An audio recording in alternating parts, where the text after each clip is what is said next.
Olá, amigos do canal de Olhos Bem Abertos. Mais uma vez com vocês, Anísia Ontem, aqui nessa nossa jornada de descobertas, que nos causa admiração. E olhando mais profundamente, nós vamos percebendo que tudo isso tem todo um embasamento, inclusive, lógico, foi da onde eu tirei. A minha fonte de informação foi o Antigo Testamento. Então, essa raça que nos visitou, que nos colonizou, que nos trouxe um aprimoramento genético muito importante, eles nos deixaram também coisas importantes no sentido positivo, no sentido do entendimento, do discernimento. E como aqui nesse mundo que nós vivemos é o mundo da dualidade, nós também absorvemos, ou até dentro da nossa própria essência já se manifestava o ego e aquilo que nós teríamos que trabalhar, conquistar, transformar, que são as nossas imperfeições. Peço desculpa porque vocês vão ouvir uns barulhinhos, mas é a obra da prefeitura aqui na rua e não tem como eu não fazer o vídeo por conta do barulho, né? Mas enfim, nós chegamos até aqui e como nós vimos anteriormente, houve uma necessidade de se fazer com que o homem da terra, o nativo da terra, que era um ser, digamos assim, um ser errante, que corria para um lado e para o outro e trazia ali nenhuma expectativa, porque se bem, né, eles olhando, eles dentro de uma civilização já muito evoluída, eles viam aqueles seres como animais. E foi assim então que tudo foi resolvido, porque quando houve a revolta dos Igig, que eram os trabalhadores, aqueles que tinham a função ou a missão de garimpar o ouro, eles começaram a se revoltar, então foi uma necessidade, digamos, providencial, para que o homem fosse da terra, o homem da terra fosse aprimorado nas suas qualificações e principalmente na expansão da cognitividade. Então foi assim que nós tivemos, eu estou até dando uma olhada aqui, porque na Bíblia, né, na Gênesis 1, 26 e 27, tá assim: façamos o homem à nossa imagem, conforme a nossa semelhança. Então, esse é o 26. Quando nós lemos assim rapidamente, nós não temos vamos dizer assim, uma luz que fala façamos. Então, teve mais de um para fazer essa criação desse homem segundo a imagem e semelhança. Vamos falar agora no plural também dos deuses. E isso passou batido por muitos e muitos e muitos e muitos séculos. E quando chega nesse nosso presente momento, no século 21, a indagação aparece.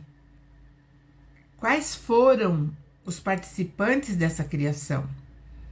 E essa criação, então, que é o ser humano, somos nós, seres híbridos. Então, nós tivemos, sim, uma equipe que arrojou a nossa constituição. Se nós olharmos assim, como vai acontecendo a evolução do ser humano, nós vamos percebendo uma melhora constante, até chegar no Homo sapiens. Chega no Homo sapiens, ali tá tudo bem, já tem uma inteligência, mas daí de repente aparece o Homem sapiens sapiens. Nesse momento eu estou falando do Homo sapiens, que foi quando houve ali a fusão genética do homem da Terra, do ser terrestre, com o ser extraterrestre. Então, essa fusão, ela acontece, evidentemente, em laboratório, né? É uma reprodução assistida. E ali tinha as enfermeiras que vieram com a equipe da Animar. A Animar, ela era uma médica geneticista, então ela trouxe justamente, junto com ela, uma equipe. E essa equipe, ela foi trazida não para fazer ou para forjar uma nova raça. Essa equipe foi trazida para curar aqueles que estavam aqui, que eram os de lá. E quando ela chegou aqui, conversando com o Enki, que era o meio-irmão dela, eles viram que existia uma possibilidade muito grande de aprimorar a raça humana para ajudar também nesse trabalho hercúleo da mineração do ouro. E aí, Enki tinha um filho chamado Ninjinzida, que estava lá na sua terra natal. Então, Ninjinzida vem e então monta-se esse laboratório para fazer as experiências e deu certo. Em determinado momento, deu certo. E eles fizeram muitas experiências até chegar à nossa compleição física. O nome desse laboratório ficou como Casa da Vida. E foi ali que aconteceu, então, esse sucesso dentro do aprimoramento da raça humana. Enlil, ele era resistente porque ele sabia que dentro da sua própria administração, criar uma nova raça geraria para ele também um comprometimento em relação à evolução moral desses indivíduos. Ou seja, colocar na sua mente, na sua consciência, todo o senso de justiça como retidão, como conceito moral mesmo. E ele achava então que essa responsabilidade, além de administrar todo aquele pessoal que também estavam revoltados, né, com o trabalho, praticamente um trabalho quase escravo, então ele aceitou essa nova raça, só que tinha um probleminha quando eles conseguiram, enfim, promover aquilo que nós conhecemos como Adão e Eva, né? Que na Bíblia ficou registrado, que nós vamos falar mais logo adiante. Então ele aceitou, só que ele não era favorável que procriassem. Realmente, esses primeiros seres, eles não procriavam.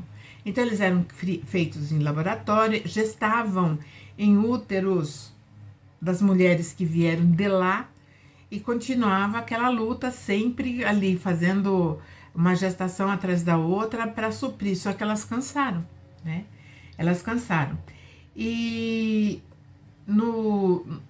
voltando lá na Gênese bíblica, ainda no capítulo 1, versículo 27, então tá assim: e criou Deus homem à sua imagem e semelhança. A sua imagem Deus os criou. Homem e mulher os criou. Ou seja, existia o par homem e mulher, porque nós sabemos que para ter procriação tem que ter um macho e uma fêmea, né? Alguns seres vivos primitivos, eles fazem a autoprocriação, mas aí é outra história que já entra já na coisa da ciência mesmo, né? E então, quando vem a questão do homem e mulher agora já melhorados na Terra, então fica aquela lacuna da não procriação e também uma rebelião, vamos dizer assim, ou uma negação das mulheres que vieram de lá, continuarem aquelas gestações, né? Porque uma gestação, gente, não é fácil. É difícil, muda todo o nosso campo hormonal. Nós ficamos completamente diferentes quando, no momento, né, que desenvolvemos uma gestação. E, na verdade, essas mulheres chegaram nessa estafa, elas não queriam mais. E aí, quando realmente eles chegaram a uma conclusão de que existia alguma coisa que não estava dando certo, por conta da não procriação, então a gente vai perceber, todos nós temos 23 pares de cromossomos. Esses 23 pares, eles nos dão condições da procriação.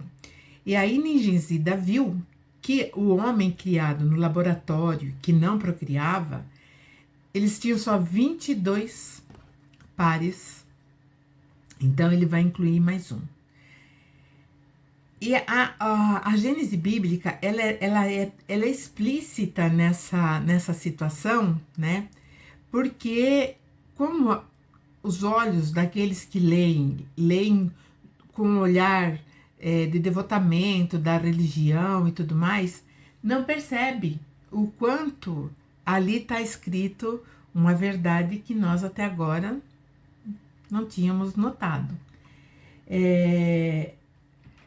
Quando a Ninti ela vai ser aquela que vai trazer, né, uma condição para esse Homo sapiens sapiens, ela doa, porque as médicas, enfermeiras que vieram de lá não queriam mais.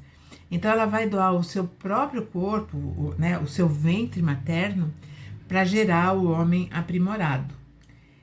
E por isso que nós temos essa nossa, vamos dizer assim, eu diria assim que é uma coisa guardada no nosso subconsciente, lá nas raízes, quando nós chamamos Nossa Senhora.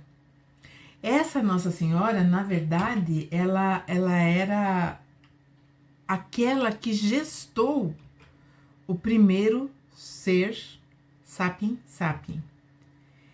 E nessa gestação, ela trouxe um novo rumo para a humanidade. Então, nós vemos essa personagem da nossa história, que muitos chamam de Maria, a Nossa Senhora. Nunca um epíteto foi tão bem colocado como esse, porque foi ela que deu, então, um novo norte para a humanidade terrena. E quando ela vai gestar esse bebê, que vai vir do sexo masculino, ela gesta ele com tanto amor, que quando Enki, que estava no laboratório, assim como Ninjinzida e toda a equipe, quando eles percebem o nascimento desse menino, que ela coloca em seu peito e amamenta. E ali existe uma conexão tão profunda, eles veem, né, uma conexão tão profunda entre o ser bebê, recém-nascido, e a mãe amamentando. Que Enki fala para toda a equipe: aqui nós temos uma mãe e um filho. Por isso que ela é também chamada de mãe da humanidade. Bom,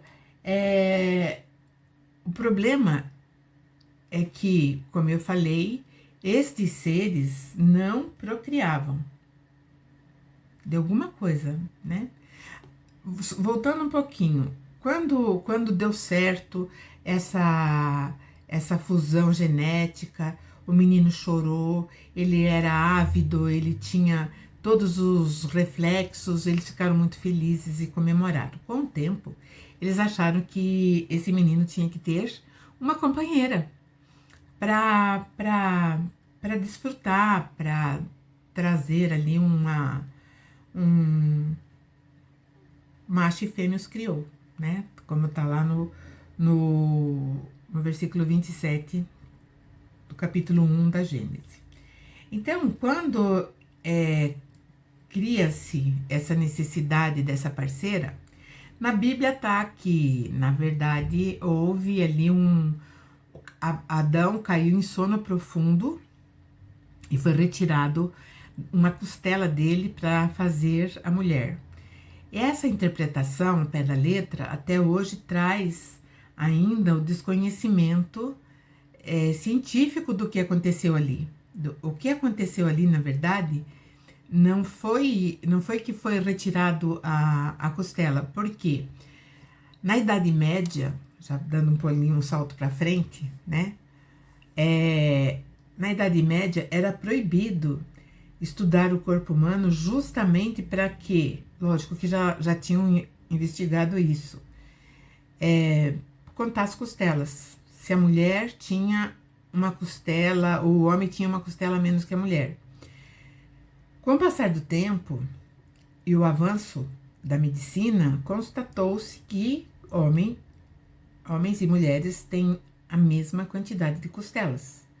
Então aquilo passou a ficar mais ainda como uma lenda, como uma história que é bíblica, que a gente também não deve dar muita vazão, porque afinal de contas é apenas uma história, é uma lenda. Só que assim, o problema, se nós olharmos, o problema não, ou a solução, se nós olharmos cientificamente, foi retirado o DNA, vamos dizer, do primeiro homem civilizado da Terra, e para que essa,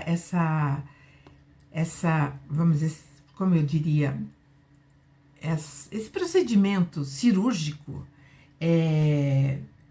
acontecesse, evidente que ele teria que dormir.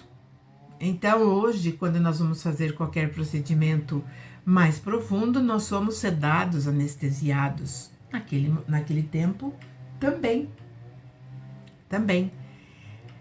Só que antes disso, que está registrado na Bíblia também, né, que ele da sua costela tirou a mulher, tinha mais um problema. A Nimá, que nesse momento já era chamada aqui na Terra de Senhora da Terra, e a tradução é Ninti.